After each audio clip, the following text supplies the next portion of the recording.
اس آزمائش کا مقصد بیٹے ہم پڑھ رہے ہیں کہ آزمائش کی مدد سے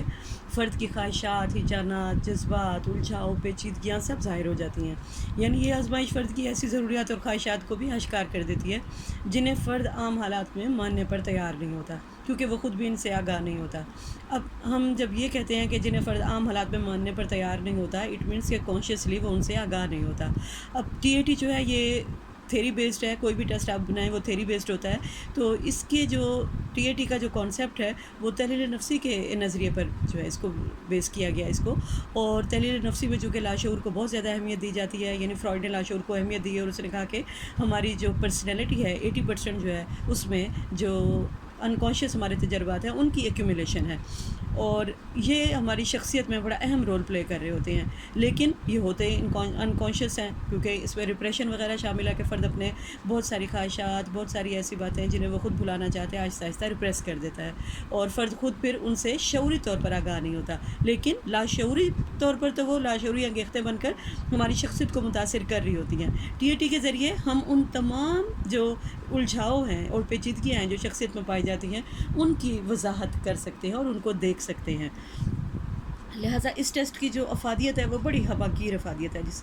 اس سے شخصیت کی مکمل عکاسی جو ہے وہ ہو جاتی ہے اور پوری شخصیت کا جائزہ جو ہے اس سے ہم لے سکتے ہیں۔ اب یہ آزمائش چونکہ تصویری کارڈز پر مشتمل ہوتی ہے اور یہ آزمائش کے لیے کارڈز جو ہیں وہ بہتر محیط ثابت ہوتے ہیں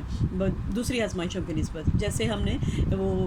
ایچ ٹی پی ٹیسٹ پڑھا تھا جس پر ڈرائنگ ٹیسٹ ہے، وہ فقرات کو مکمل کرنے والی آزمائشیں، یا روشا کے دھبوں والی آزمائشیں ہم نے پڑھی تھی، وہ مبہم محیطات ہیں، لیکن ٹی اے ٹی میں جو کہ کارڈ پر تصویر بنی ہوتی ہے اور تصویر میں کوئی نہ کوئی ماحول جو ہے وہ دکھایا گیا ہوتا ہے، یعنی کسی ماحول کی عکاسی کر رہی ہوتی ہے، تو اس میں جسٹ معمول کو موٹیویٹ کرنے کی ضرورت ہوتی ہے کہ وہ اچھی طرح جائزہ لے کر اس تصویر کو بیان کر دے۔ اب فرد کے جو ان کے جوابات میں جو ہے وہ پیچیدہ اور لفظی رد عمل کا اظہار کرتا ہے، جس سے خود فرد کی شخصیت کے اور بہت سارے عناصر کی پیمائش بھی ہو جاتی ہے، اور ٹی اے ٹی میں جو ہے وہ فرد کے جوابات کی وضاحت کیفیت اور کمیتی دونوں طرح سے کی جاتی ہے، یعنی اس میں شخصیت کے جو بنیادی عناصر ہیں ان کو بھی تلاش کیا جاتا ہے، لیکن ان بنیادی عناصر کو تلاش کرنے کی بجائے فرد کے موجودہ حالات اور زندگی کی جانچ کی جاتی ہے، اور ٹی اے ٹی فرد کے بارے میں اتنی وسیع، متنوع اور پیچیدہ معلومات دیتا ہے کہ فرد کو خود بھی خبر نہیں ہوتی ہے کہ وہ اپنے بارے میں کیا بیان کر چکا ہے، اور ٹی اے ٹی جو ہے ایسی آزمائش ہے جسے اپنے آغاز سے ہی بڑی مقبولیت حاصل ہے، یعنی جب سے آزمائش بنی ہے تب سے لے کر اب تک یہ آزمائش بڑی کامیابی کے ساتھ استعمال ہو رہی ہے، کلینکل سیٹنگ میں اس کو کامیابی سے استعمال کیا جاتا ہے، اس کے علاوہ اسیسمنٹ انٹرویوز میں اس کو استعمال کیا جاتا ہے، سلیکشن کے وقت اس کو استعمال کیا جاتا ہے، یہ فرد کی شخصیت کی مکمل عکاس ہے۔ اب ہم دیکھتے ہیں کہ ٹی اے ٹی جو ہے اس کو جب ہم یعنی کراس کلچرل سٹڈیز کے لیے بھی اس کو بہترین قرار دیا گیا ہے کہ کیونکہ اس میں زبان کا استعمال تو ہوتا نہیں، باقی کراس کلچرل سٹڈیز میں جن ٹیسٹوں کو ٹرانسلیٹ کرنے کی ضرورت ہوتی ہے یا پھر ان کو استعمال کرنے کے لیے بڑی پیچیدگیاں ہوتی ہیں، اس میں کوئی ایسی پیچیدگی نہیں پائی جاتی ہے، اور ٹی اے ٹی میں جو سامان استعمال ہوتا ہے وہ سامان جو ہے اس میں ٹی اے ٹی کے تصویری کارڈز ہوتے ہیں۔ شروع میں جب یہ ٹیسٹ بنایا گیا تھا تو اس میں 30 تصویری کارڈز ہیں وہ استعمال کیے جاتے تھے، اور 30 تصویری کارڈ کو 10-10 کے سلسلے میں یعنی 3 سیٹس بنا لیے جاتے تھے، اور مختلف سیٹنگز میں یعنی پہلی سیٹنگ میں 10 کارڈ دیے جاتے تھے باری باری، اور معمول کو جو ہے اس پہ کہانی لکھوائی جاتی تھی، لیکن بعد میں جب اس ٹیسٹ کو ریوائز کیا گیا تو اب اس کی آزمائش میں ٹوٹل 20 کارڈز جو ہیں وہ استعمال کیے جاتے ہیں، جن میں 19 کارڈز پر تو تصاویر بنی ہوئی ہوتی ہے مختلف ہی جانی صورتحال سے ریلیٹڈ، اور 20واں کارڈ جو ہے وہ خالی ہوتا ہے جس پر کچھ نہیں بنا ہوتا، اور اینڈ پہ معمول سے کہا جاتا ہے کہ اب وہ اس کارڈ پر خود سے کوئی تصویر اپنے تخیل سے بنائے اور اس پہ کہانی بھی خود سے لکھے۔ دراصل اسی کارڈ کی جو اسیسمنٹ ہے وہ اس کی شخصیت کی مکمل عکاس ہوتی ہے، جس میں تصویر بھی معمول کو خود اپنے تخیل سے بنانی ہوتی ہے، اس پہ ایزیوم کرنی ہوتی ہے، اور پھر اس پہ کہانی بھی اس کو کریٹ کرنی ہوتی ہے، اور اس میں پہلی نشست میں معمول کو 10 کارڈ دکھائے جاتے ہیں، پھر ایک دن کا وقفہ دیا جاتا ہے، پھر اگلے دن جو ہے وہ معمول کو دوسرے 10 کارڈ پیش کیے جاتے ہیں، لیکن دوسرے سیشن کے لیے معمول کو پہلے سے ہرگز نہیں بتایا جاتا کہ کل بھی اس نے کوئی تصویری سلسلہ دیکھنا ہے یا کارڈز جو ہیں وہ اسے دکھائے جائیں گے، بلکہ پہلے 10 کارڈز کا تصویری سلسلہ بڑے خوشگوار ماحول میں کامیابی کے ساتھ جو ہے وہ ختم کیا جاتا ہے، اور پھر اگلے دن جب وہ آتا ہے تو پھر دوبارہ اس کو بتایا جاتا ہے کہ اسے کہانیاں جو ہیں وہ کریٹ کرنی ہے، اور دوسرا سیشن جو ہے وہ دیا جاتا ہے۔ اور معمول سے پہلے سیشن کے بارے میں بھی تفصیلی معلومات لے لی جاتی ہیں، اور اس کے علاوہ اس سے اور بھی تفصیلی معلومات حاصل ہو جاتی ہیں، یعنی اس کے والدین کے بارے میں، بہن بھائیوں کے بارے میں، اگر وہ میرڈ ہے، ان میرڈ ہے، پیشہ کیا ہے، دوست کیسے ہیں، یہ تمام معلومات لفظی طور پر ویسے ہی باتوں میں جو ٹیسٹ دینے والا ہے وہ اس سے حاصل کر لیتا ہے۔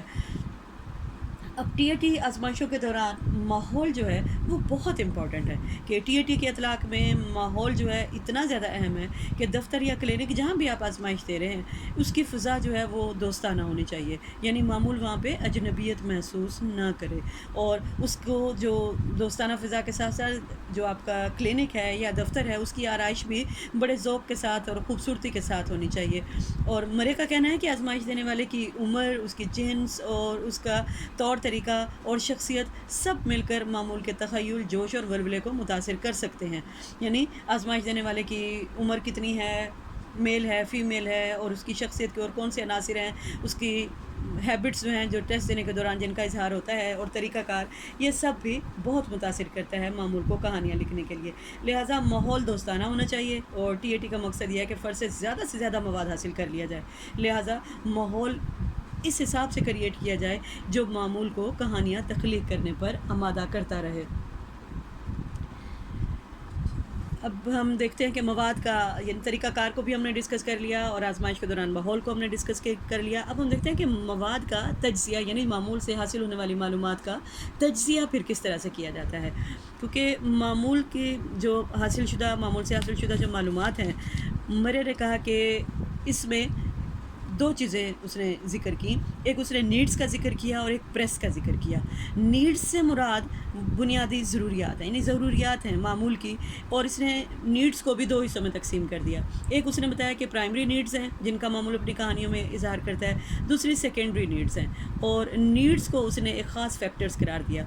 اور بنیادی ضروریات سے مراد عضویاتی ضروریات ہیں جو انسانی بقا سے متعلق ہیں، یہ آپ اچھی طرح جانتے ہیں، جبکہ جیسے آپ نے محرکات پڑھے، کیونکہ یہ وہاں بھی اسیسمنٹ کرتے ہوئے محرکات کے مترادف ان کو استعمال کیا جاتے ہیں، یعنی موٹیوز جو ہمارے اندر پائے جاتے ہیں، اس کو اس نے نیڈز کا نام دے دیا۔ اور جبکہ ثانوی جو ضروریات ہیں وہ جیسے ثانوی محرکات بنیادی محرکات سے پھوٹتے ہیں، تو یہ ثانوی نیڈز بھی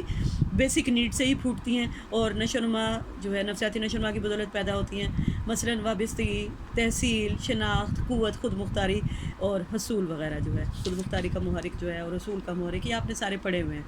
پھر دوسرا نمایاں فیکٹر جو اس نے بتایا کہ یہ پریس ہے، یعنی پریس کیا ہے؟ ماحولی رکاوٹ، مزاحمت یا دباؤ کے لیے اس نے پریس کا لفظ استعمال کیا ہے۔ اور مرے نے کہا کہ پریس کی بھی دو اقسام ہیں، یعنی ایک اس نے بتایا